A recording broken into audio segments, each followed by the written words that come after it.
Audio book युग निर्माण योजना दर्शन स्वरूप व कार्यक्रम वाङ्मय नंबर 66 लेसन 7 पार्ट 5 जनमानस को धर्म दीक्षित करने की योजना।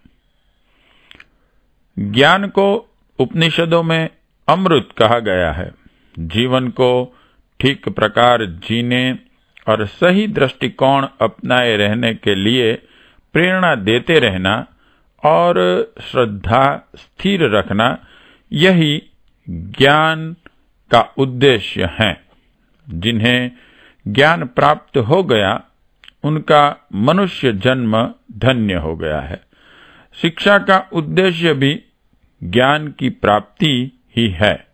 सद्ज्ञान को ही विद्या या दीक्षा कहते हैं। जिसे यह संपत्ति प्राप्त हो गई उसे और कुछ प्राप्त करना शेष नहीं रह जाता। जीवन में ज्ञान को कैसे धारण किया जाए और उसे व्यापक कैसे बनाया जाए, इस संबंध में कुछ कार्यक्रम नीचे प्रस्तुत हैं। 31 आस्तिकता की आस्था। आस्तिकता में गहरी निष्ठा मन में जमी रहने से मनुष्य अनेक दुष्कर्मों से बच जाता है और उसकी आंतरिक प्रगति सन्मार्ग की ओर उन्मुख होती रहती है। परमात्मा को सर्वव्यापक और न्यायकारी मानने से छुपकर पाप करना भी कठिन हो जाता है। राजदंड से बचा जा सकता है, पर सर्वज्ञ ईश्वर के दंड से चतुरता करने वाले भी नहीं बच सकते। यह विश्वास जिनमें स्थिर रहेगा वे कुमार्ग से बचेंगे और सत्कर्मों द्वारा ईश्वर को प्रसन्न करने और उसकी कृपा प्राप्त करने का प्रयत्न करते रहेंगे। आस्तिकता व्यक्तिगत और सामाजिक जीवन को सुख शांतिमय बनाए रहने का अचूक साधन है। उसे हर व्यक्ति अपने अंतःकरण में गहराई तक प्रतिष्ठित रखें, यह प्रयत्न करना चाहिए। चाहे कितना ही व्यस्त कार्यक्रम क्यों न हो, प्रातः सोकर उठने और रात को सोते समय कम से कम 15-15 मिनट सर्वशक्तिमान न्यायकारी परमात्मा का ध्यान करना चाहिए और उससे सद्विचारों एवं सद्कर्मों की प्रेरणा के लिए प्रार्थना करनी चाहिए। इतनी उपासना तो प्रत्येक व्यक्ति करने ही लगे। जिन्हें कुछ सुविधा और श्रद्धा अधिक हो तो वे नित्य नियम पूर्वक स्नान करके उपासना स्थल पर गायत्री महामंत्र का जप किया करें। अन्य देवताओं या विधानों से उपासना करने वाले भी कुछ गायत्री मंत्र अवश्य जप कर लिया करें। इससे आत्मिक प्रगति में बड़ी सहायता मिलती है। 32 स्वाध्याय की साधना। जीवन निर्माण की आवश्यक प्रेरणा देने वाला सत्साहित्य नित्य नियम पूर्वक पढ़ना ही चाहिए। स्वाध्याय को भी साधना का ही एक अंग माना जाए और कुछ समय इसके लिए नियत रखा जाए। कुविचारों को शमन करने के लिए नित्य सद्विचारों का सत्संग करना आवश्यक है। व्यक्ति का सत्संग तो कठिन पड़ता है, पर साहित्य के माध्यम से संसार भर के जीवित या मृत सत्पुरुषों के साथ सत्संग किया जा सकता है। यह जीवन का महत्वपूर्ण लाभ है, जिससे किसी को भी वंचित नहीं रहना चाहिए। जो पढ़े लिखे नहीं हैं, उन्हें दूसरों से सत्साहित्य पढ़ाकर सुनाने की व्यवस्था करनी चाहिए। 33 संस्कारित जीवन। जीवन को समय समय पर संस्कारित करने के लिए हिंदू धर्म में षोडश संस्कारों का महत्वपूर्ण विधान है। पारिवारिक समारोह के उत्साहपूर्ण वातावरण में सुव्यवस्थित जीवन की शिक्षा इस अवसरों पर मनुष्यों द्वारा दी जाती है और अग्निदेव तथा देवताओं की साक्षी में इन नियमों पर चलने के लिए प्रतिज्ञा कराई जाती है, तो उसका ठोस प्रभाव पड़ता है। पुंसवनन, सीमंत, नामकरण, मुंडन, अन्नप्राशन, विद्यारंभ, यज्ञोपवीत, विवाह, वानप्रस्थ, अंत्येष्टि आदि संस्कारों का कर्मकांड बहुत ही शिक्षा और प्रेरणा से भरा हुआ है। यदि उन्हें ठीक तरह किया जाए तो हर व्यक्ति पर गहरा प्रभाव पड़े। खेद है कि संस्कारों के कर्मकांड अब केवल चिन्ह पूजा मात्र रह गए हैं। इनमें खर्च तो बहुत होता है, पर प्रेरणा कुछ नहीं मिलती। हमें संस्कारों का महत्व जानना चाहिए और कराने की विधि तथा शिक्षा को सीखना चाहिए और समझना भी चाहिए। संस्कारों का पुनः प्रसार किया जाए और उनके कर्मकांड इस प्रकार किए जाएं कि कम से कम खर्च में अधिक से अधिक प्रेरणा प्राप्त कर सकना सर्वसुलभ हो सके। 34 पर्व और त्योहारों का संदेश। जिस प्रकार व्यक्तिगत नैतिक शिक्षण के लिए संस्कारों की उपयोगिता है, उसी प्रकार सामाजिक सुव्यवस्था की शिक्षा पर्व और त्योहारों के माध्यम से दी जाती है। हर त्योहार के साथ महत्वपूर्ण आदर्श और संदेश सन्निहित हैं, जिन्हें हृदयगम करने से जनसाधारण को अपने सामाजिक कर्तव्यों का ठीक तरह बोध हो सकता है और उन्हें पालन करने की आवश्यक प्रेरणा मिल सकती है।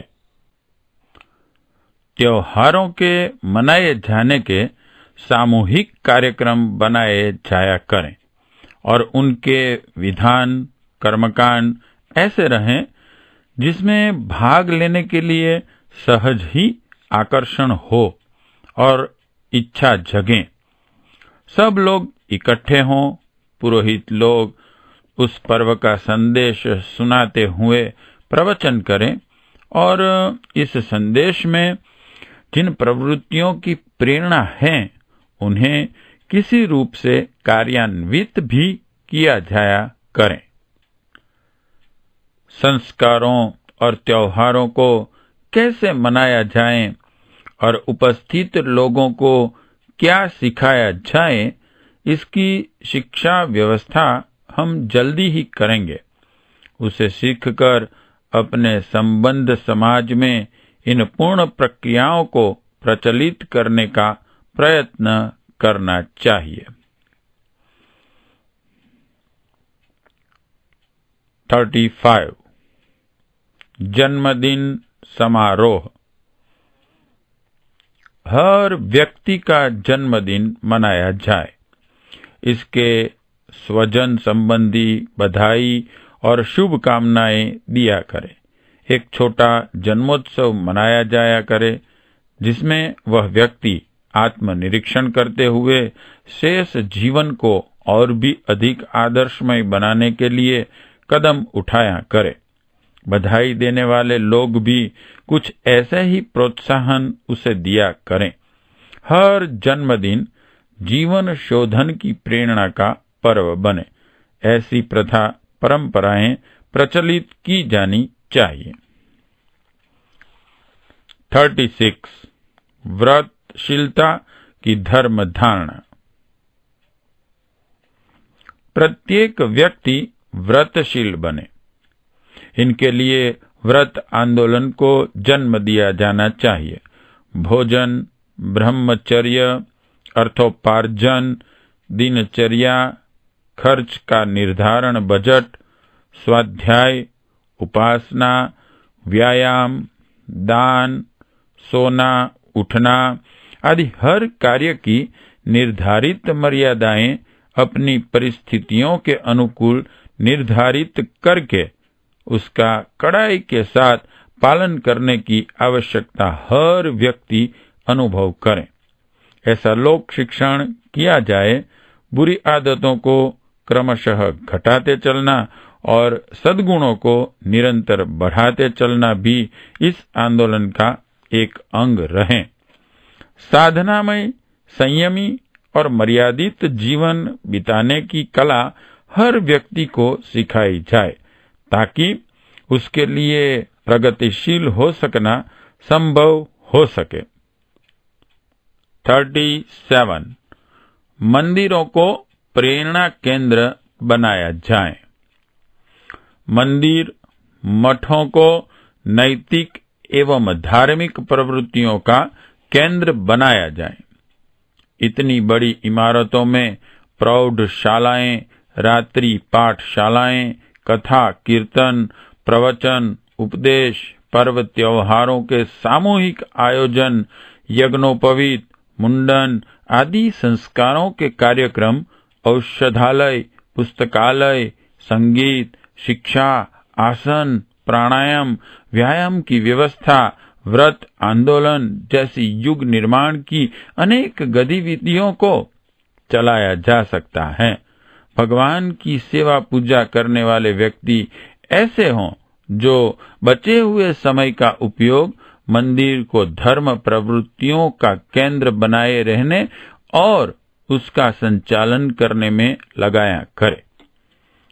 प्रतिमा की आरती, पूजा, भोग, प्रसाद की तरह ही जनसेवा के कार्यक्रमों को भी यज्ञ माना जाना चाहिए और उनके लिए मंदिरों के संचालकों एवं कार्यकर्ताओं से अनुरोध करना चाहिए कि मंदिरों को उपासना के साथ साथ धर्म सेवा का भी केंद्र बनाया जाए। 38 युग निर्माण के ज्ञान मंदिर। जगह जगह ऐसे केंद्र स्थापित किए जाएं जिनका स्वरूप ज्ञान मंदिर जैसा हो। सद्भावना और सद्प्रवृत्ति की प्रतीक गायत्री माता का सुंदर चित्र इन केंद्रों में स्थापित करके प्रातः सायं पूजा, आरती, भजन, कीर्तन की व्यवस्था करके इन केंद्रों में मंदिर जैसा धार्मिक वातावरण बनाया जाए। उसमें पुस्तकालय, वाचनालय रहे, सदस्यों के नित्य प्रति मिलने, जुलने, पढ़ने, सीखने और विचार विनिमय करने एवं रचनात्मक कार्यों की योजनाएं चलाने के लिए इसे एक क्लब या मिलन मंदिर का रूप दिया जाए। योजना की स्थानीय प्रवृत्तियों के संचालन के लिए इस प्रकार के केंद्र, कार्यालय हर जगह होने चाहिए। 39 साधु ब्राह्मण भी कर्तव्य पालें। पंडित, पुरोहित, ग्राम गुरु, पुजारी, साधु, महात्मा, कथावाचक आदि धर्म के नाम पर आजीविका चलाने वाले व्यक्तियों की संख्या भारतवर्ष में 80 लाख है। इन्हें जनसेवा एवं धर्म प्रवृत्तियों को चलाने के लिए प्रेरणा देनी चाहिए। ईसाई धर्म में करीब 1 लाख पादरी हैं, जिनके प्रयत्न से संसार की 3 अरब आबादी में से करीब 1 अरब लोग ईसाई बन चुके हैं। इधर लाखों संत महंतों के होते हुए भी हिंदू धर्म की संख्या और उत्कृष्टता दिन दिन गिरती जाती रही है। यह दुख की बात है। इस पुरोहित वर्ग को समय के साथ बदलने और जनता से प्राप्त होने वाले मान एवं निर्वाह के बदले कुछ प्रत्युपकार करने की बात सुनाई समझाई जाए। इतने बड़े जन समाज को केवल आडंबर के नाम पर समय और धन नष्ट करते हुए नहीं रहने देना चाहिए। यदि यह प्रयत्न सफल नहीं होता है तो धर्म प्रचार के उत्तरदायित्व को हम लोग मिलजुल कर कंधों पर उठावें। हम में हर व्यक्ति धर्म प्रवृत्तियों को अग्रगामी बनाने के लिए कुछ समय नियमित रूप से दिया करें। 40 वानप्रस्थ का पुनर्जीवन। जिन्हें पारिवारिक उत्तरदायित्वों से छुटकारा मिल चुका है, जो रिटायर्ड हो चुके हैं या जिनके घर में गुजारे के आवश्यक साधन मौजूद है, उन्हें अपना अधिकांश समय लोकहित और परमार्थ के लिए लगाने की प्रेरणा उत्पन्न हो, ऐसे प्रयत्न किए जाएं। वानप्रस्थ आश्रम पालन करने की प्रथा अब लुप्त हो गई है। उसे पुनर्जीवित किया जाए। ढलती आयु में गृहस्थी के उत्तरदायित्वों से मुक्त होकर लोग घर में रहते हुए लोक सेवा में भी अधिक समय दिया करें, तो संत महात्माओं और ब्राह्मण पुरोहितों का आवश्यक उत्तरदायित्व किसी प्रकार अन्य लोग अपने कंधे पर उठाकर पूरा कर सकते हैं। वानप्रस्थ की पुण्य परंपरा का पुनर्जागरण पुनः युग निर्माण की दृष्टि से नितांत आवश्यक है। वाङ्मय 66 प्रकरण 7 पार्ट 5 समाप्त।